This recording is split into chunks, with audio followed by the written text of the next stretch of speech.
Welcome to the Roetzel Health Law Hotspot. Health Law Hotspot is a podcast for physicians and health professionals that covers the legal issues and trends that affect the healthcare industry. Hi, everyone.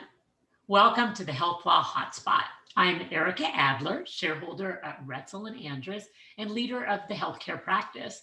Today, I'm joined by two of my partners, David Hochman, also part of the health law practice and a shareholder at Roetzel and Andrus. He also heads up our Chicago office. Donna Hartl's with us as well. She's a shareholder at Roetzel and Andrus, and she's the practice group leader for the tax group. Today, we're talking about an important, though not necessarily exciting topic of employee retention credits. For those of you who don't know what this is, this was yet another tool that was included in the CARES Act, which came out of the COVID pandemic.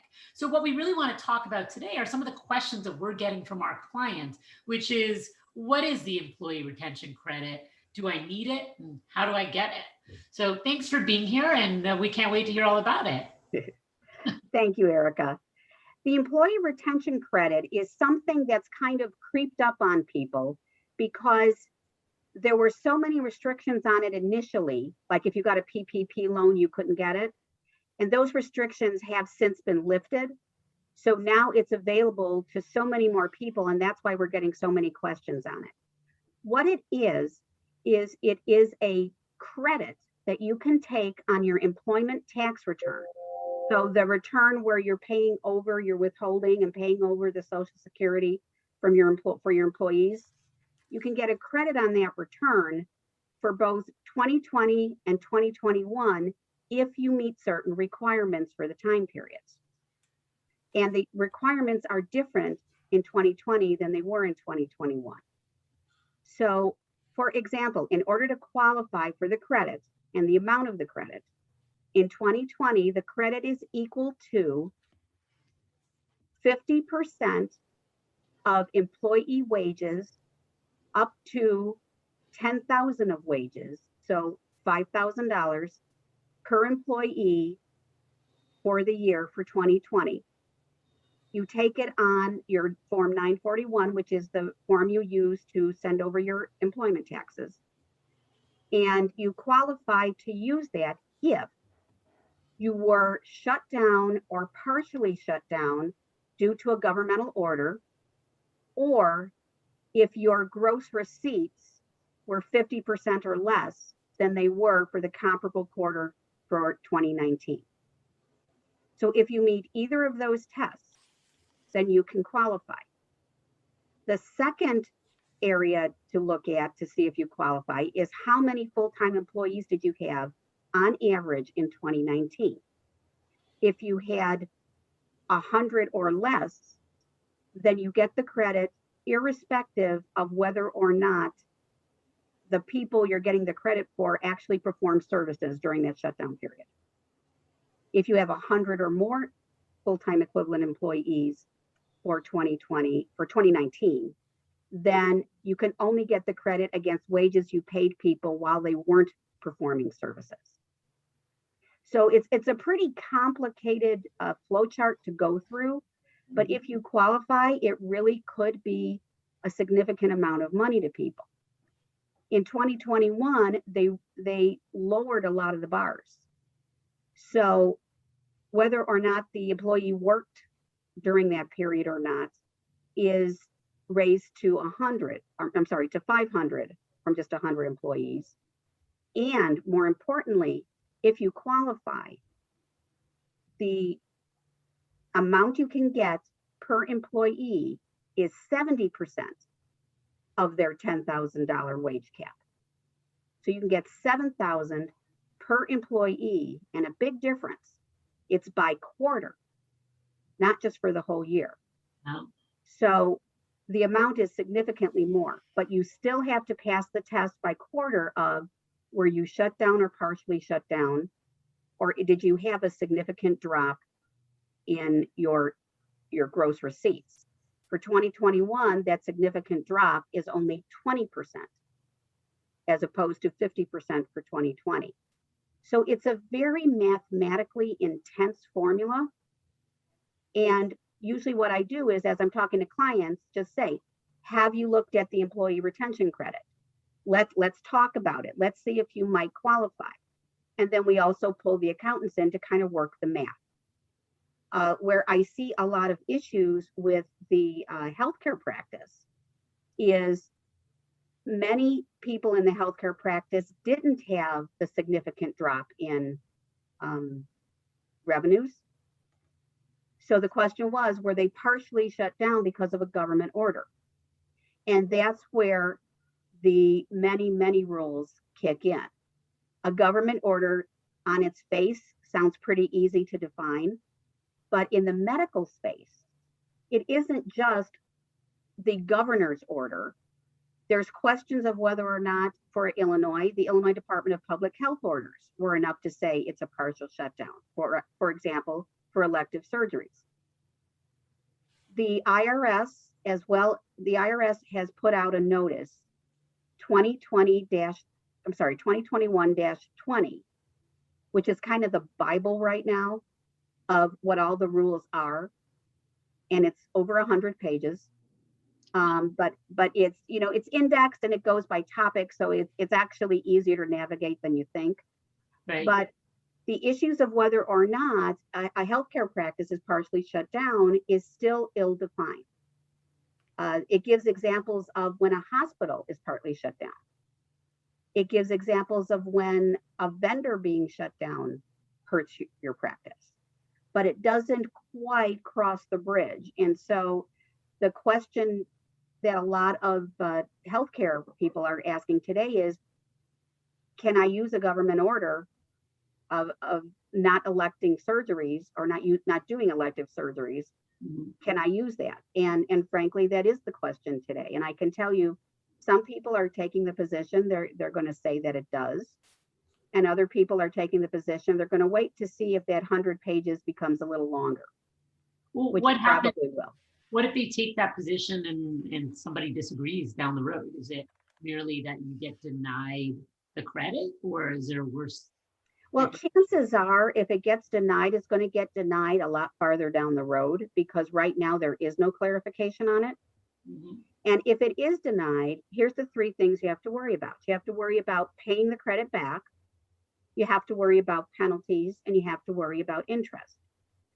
The penalties, I think, because the language is not clear and the clarification has not come out, I think if we put in the file our reasons for why we thought we qualify, put in the governmental orders, if that's what we're relying on, put it in the file, and just a short couple paragraph reason of why we're doing what you're doing, in my opinion, you have a defensible position.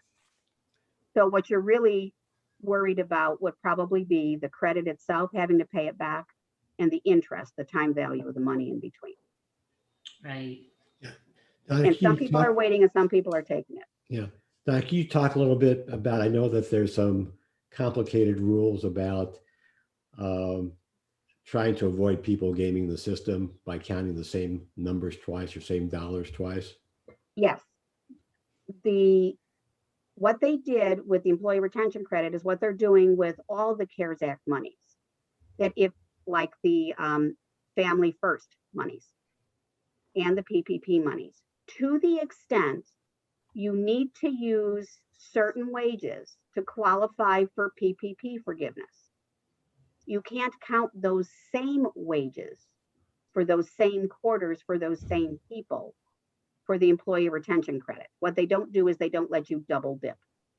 But because the PPP loan extended the period in where you can count wages and non-wage expenses to qualify for forgiveness, that many people are finding it easy to manipulate the chart on which wages you use for which part of the CARES Act. So again, it's math intensive. It would need working with your accountant to make sure, but it can be done. But what they don't want you to do is, if you only qualify for one quarter and you use that quarter because you needed it for the PPP loan forgiveness, you can't use those same wages, those same people again for the employee retention credit. So I don't know if you've answered this question, but if a physician's salary is more than the maximum dollar amount we can count for PPP purposes. That extra salary can be used to qualify for the ERC? So long as he's an employee, yes. Yes. Okay. And as long as you document what you're doing, because if you're ever going to have this looked at, you need to prove that you did look at it, and you can prove that you didn't use the same wages twice. I think this is one of those situations where you have to keep good notes on what you're doing so you can go back and explain it to somebody 2 or 3 years after the fact. Correct. If you have to. Correct. And it seems so complicated. I mean, unless a practice really has the money to go out and pay an accountant and pay a tax lawyer, whatever, to go through this with them, then they're leaving money on the table, right? And even then they may need to defend it later on. So is it worth doing? I think you, as a threshold, you run the numbers in your head. If you have a lot of employees for a particular quarter, and if you really were affected, especially in 2021, $7,000 per employee could add up to a lot, and will add up to more than legal fees and accounting fees. If you've only got one employee, that's a different story. But one of the takeaways in this 100-page document is keep good records of what you're doing and why. And you don't have to take the credit on your employment tax return when you file it when it's due. You can go back and amend later. So some people are waiting to see if there's a little more clarification, and they'll just amend later. And some people are going ahead and taking the credit. So it's there's no good guidance in the healthcare area of what's a governmental order. So, well, here's another suggestion. If your gross receipts dropped either 50% or more in 2020 or 20% or more in 2021, then I think it's an easier decision. Take the credit, because it's an either or. You don't have to have a governmental order and a drop in gross receipts.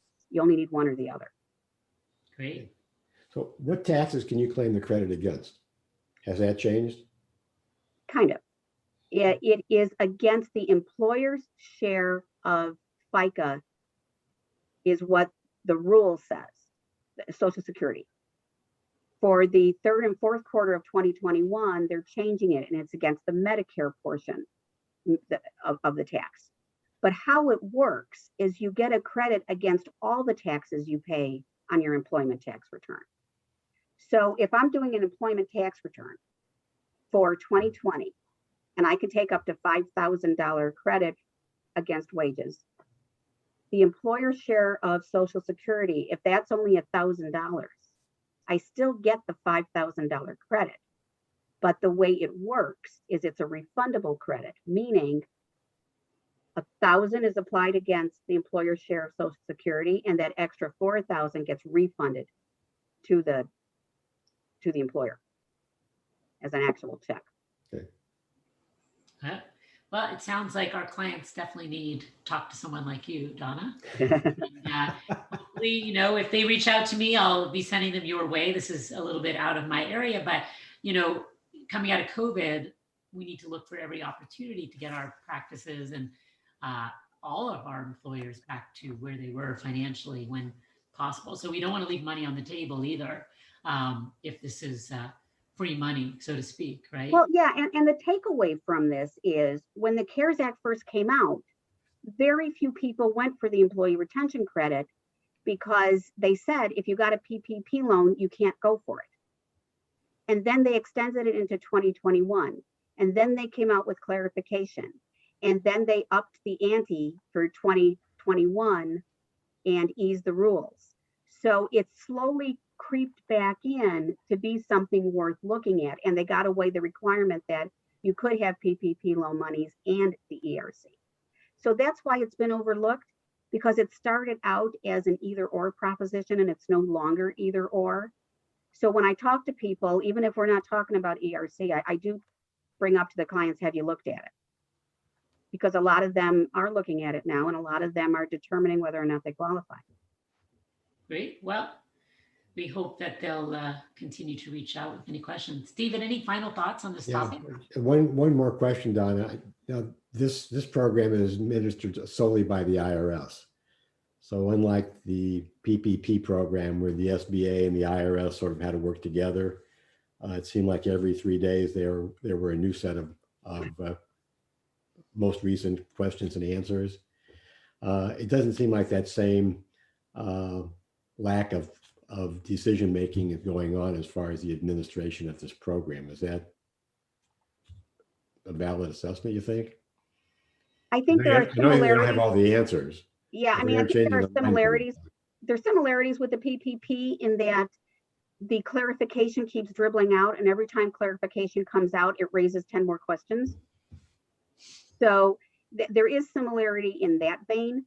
I expect that things like the gap of what's a governmental order in a healthcare situation is going to be clarified, because I have found with the PPP, as people kept asking the same question over and over, they finally got addressed. So I think we're still waiting for that, but I think it's going to dribble out. I think it's going to dribble out over time. And all we're doing is, I can say that the Roetzel's on top of it, and we're keeping track of things as they come out, and we're ready to talk about it if anybody has questions. Great. Well, that's a good way to sum it up then. Does anybody have any final comments? No? Yes? No? I would say don't. I think it is given that you should at least ask about it, either your attorney or your accountant. Yeah, there was one more thing. In this notice that came out, the 100-pager, there's one more rule, 10%. For you to be partially affected, partially shut down, you either have that part that was shut down has to be at least 10% of your revenues, or has to be 10% of the hours worked by your employees. And that's actually pretty new. That was not stated before. Great. And I guess, I'm not sure how that would apply to, well, what do they mean by part? Do you have any idea? Elective surgeries. You can look at what your elective surgeries were before the pandemic, and look at what they were in the quarter we're trying to get the credit for. And if your elective surgeries were 10% or more of what you did, then a partial shutdown of elective surgeries qualifies for a partial shutdown if the government order also qualifies you for a partial shutdown. So we got to really look at a practice and see, what can we, partial. Right. If you only do one elective surgery a quarter, it's not going to help. Right. Got it. All right. Well, that's really helpful then. And certainly for medical practices that, surgical practices in particular that really lost that revenue. This could be anesthesiologist. Yeah. Anesthesiologist, gastro, where they couldn't do endoscopies or colonoscopies, orthopedic surgeons, plastic surgeons. So, really this could be somewhat helpful, if not entirely helpful, for them to look at. So, all right, great. Well, thanks both of you as always for stimulating discussion on an excellent topic. But I know it'll be really helpful to a lot of people out there. I mean, there's still a lot of practices just recovering who still aren't back where they were before. But hopefully as this pandemic kind of winds up in the coming months, they'll be looking more closely at how they can get themselves back in a good financial position. Yeah, the takeaway is there's something else out there that's become more liberal over time, and you should at least ask about it. Right. Great. All right. Well, thanks everyone for joining us. Thank you. We hope you'll join us again. You can find out more about our podcast at healthlaw.ralaw.com, and you can reach out to any of us and ask us questions. You can find our biography and contact information at ralaw.com. Thanks for joining us. Thank you. The Roetzel Health Law Hotspot is made available by the firm and its attorneys for educational purposes and to provide general information, not to provide specific legal advice. Use of the Roetzel Health Law Hotspot does not create an attorney-client relationship between you and the firm or any of its attorneys. The Roetzel Health Law Hotspot should not be used as a substitute for competent legal advice, and you should contact an attorney in your state about any legal needs or questions you may have.